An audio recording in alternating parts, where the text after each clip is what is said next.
Here are some quick tips to help you with your block start. I see a lot of athletes that are struggling with getting out of the blocks, and so I just want to go over a few things that I think could really help you out in being able to accomplish a more effective block start. The first thing that I would say is when you're first setting up, you just want to make sure you're in a position where you feel comfortable. If you get into your setup position, so I'm here, and if you feel like that front knee is too wide here, then that means that that front foot is too close.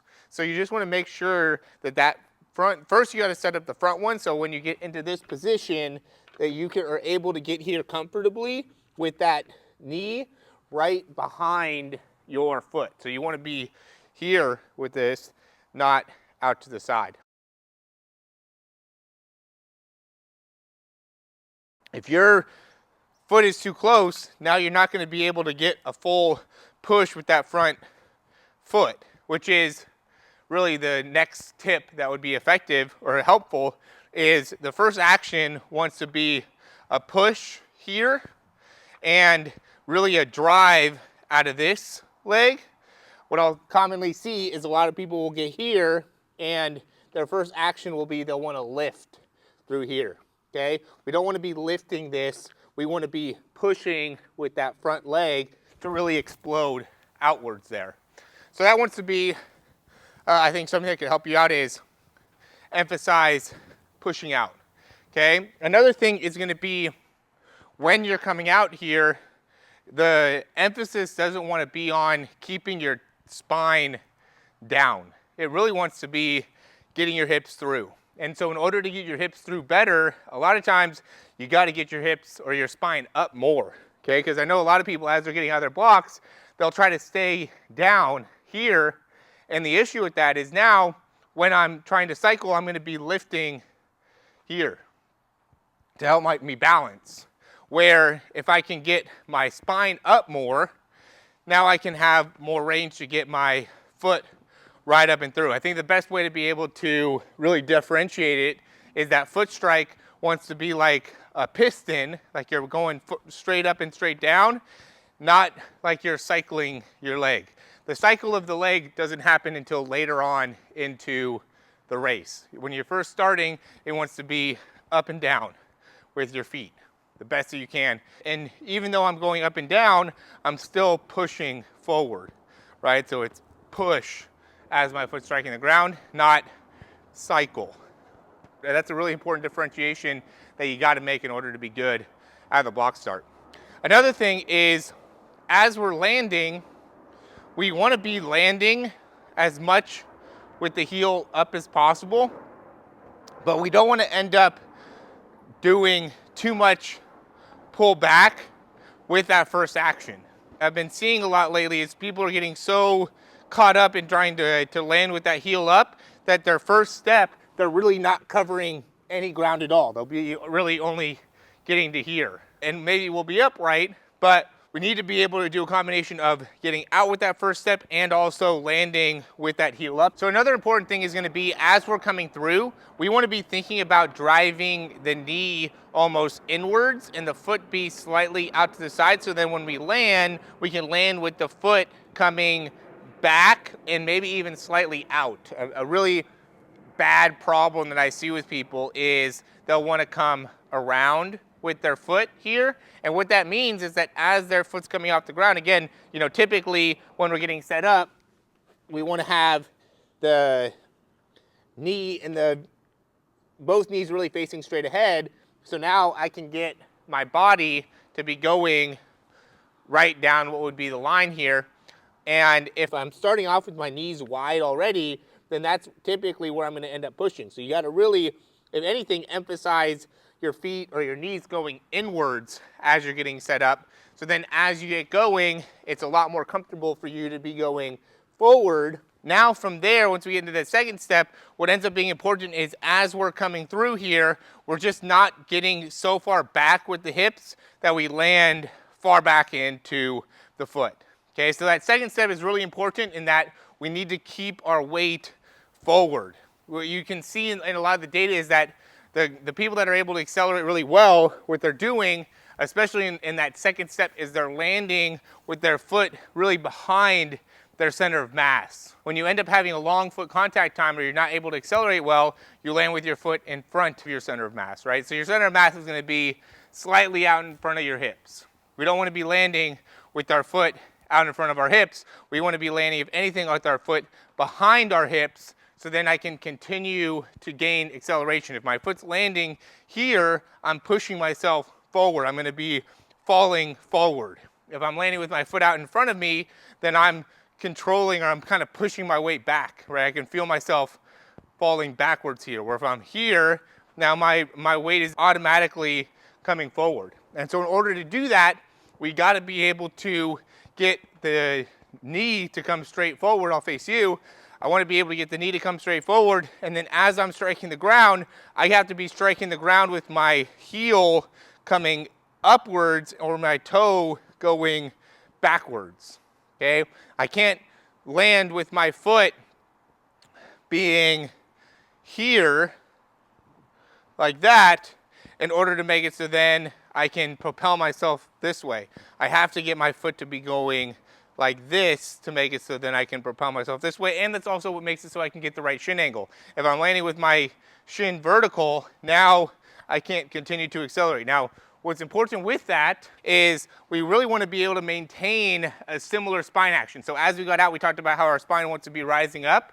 We want to be able to kind of maintain that same spine position. So as you get through that first step, wherever your spine is, try to hold that position. So now we're active in the core to make it so we can continue to accelerate and really pistoning our legs, pistoning our feet to make it so then we can go and build speed. Because of the weather, we're going to do the last 4 tips here using the screen. So first one's going to be the arm swing, and this may end up being actually better, but we can see here with Usain Bolt, we don't get a great the whole time here, but one of the common errors that I see with the arms is where you end up going really wide. There's a lot of people that I think are pretty good with just being able to get the elbow up and understanding of where they want to be from a range and what are the initial actions through the arm. But an important thing that you want to be able to understand, and the big tip here is, one, we want to be going straight back with the arm that's going back, and we don't want to get too stuck with that arm way back behind. That's another common thing that I'll see is people will get way too far back behind with their arm shoulder there, that it just throws off their balance. Okay, so you want to make sure that you're pulling straight back. Again, you could see what he's doing with this knee is what we're talking about with getting that knee to come inwards during that first step. And then another tip is going to be landing slightly outside of the hip, right? So the tip number 7 would be the arm swing. Tip number 8 is going to be land with that foot slightly outside. So you can see with that first step how he's landing here with that step to make it so then he can shift his weight and be quick and being able to transition off. So what I'll commonly see is people will end up landing with their foot too much underneath them, or potentially even too much with their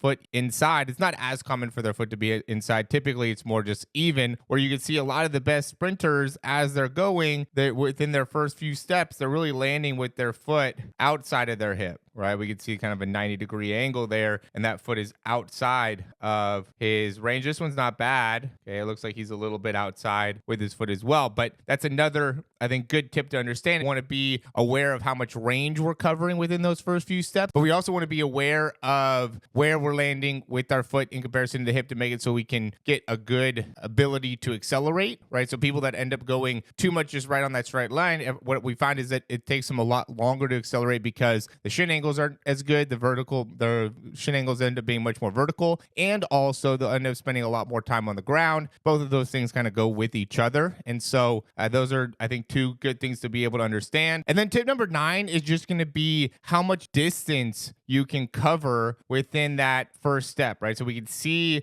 with that initial step here, we got going back to Christian Coleman here, we can see how much distance that foot ends up traveling, that front foot ends up traveling before foot strike. Right. So I'm trying to make these things that you could look at within your own block start and be able to, understand and integrate into your current block start within your current sprint mechanics. And so one of the things that I think could be beneficial for you is if you can really get a great push off off here, now we can land in a position where not only does that foot want to be underneath the hip, but if we're covering good distance, you're going to be able to really see that what would end up being your front foot travel a good amount of distance before that step hits the ground, right? So you can kind of see where he's at with how far that foot travels. Okay, we want to basically be close to that, or that foot wants to be close to the starting line when that front foot hits the ground. Doesn't necessarily need to be at the starting line, but we do want it to be close, because I'll see some people that'll be barely getting out of the blocks here and their foot will already be down on the ground. So something to consider is how much distance that front foot is going to make it so you're getting outwards, right? What this is showing me is that he's getting forwards here. Okay, if you are not covering very much distance, then what that's going to look like again is your foot's going to be much more,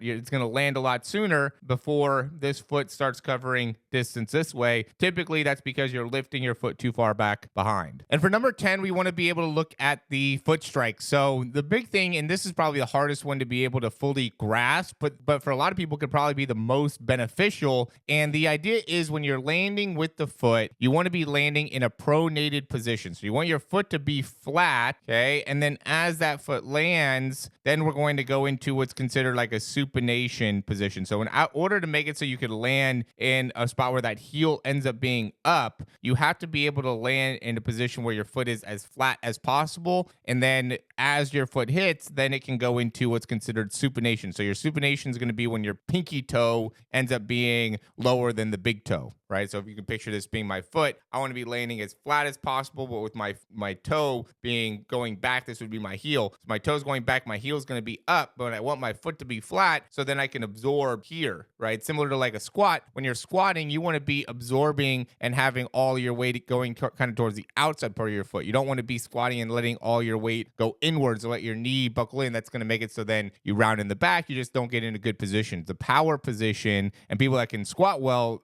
already are able to kind of naturally get into this position where their feet are more flat, and then they'll go into supination as they're loading. You don't want to end up pronating or letting your weight go in. So you can see as he's loading here, his weight's going outward. So then he could push back. When you push off, that's when your weight wants to come in. Okay, so we can compare that to this athlete here, where he's landing, and see how much more his heel's going inwards there as he's landing. So that's going to make it harder for him to be able to push off. And again, you can see just how much that foot ends up collapsing. This is obviously a very, this is a example that is, a lot of people aren't going to be able to connect with this 100%, right? You guys are probably a lot better than this, most of you guys, but it still will help you understand and see the difference between landing. Like even that one is not a great step. That could be better. This right step though is really good right here, right? See how he lands with his foot flat, goes into supination, and then pushes right back off. In comparison to these, we can see how it's just not that same position within the heel, within the foot, and that's making it so now it's going to take you a lot more energy to push off. It's going to be a lot more difficult for you to be able to accelerate because all your weight's going to be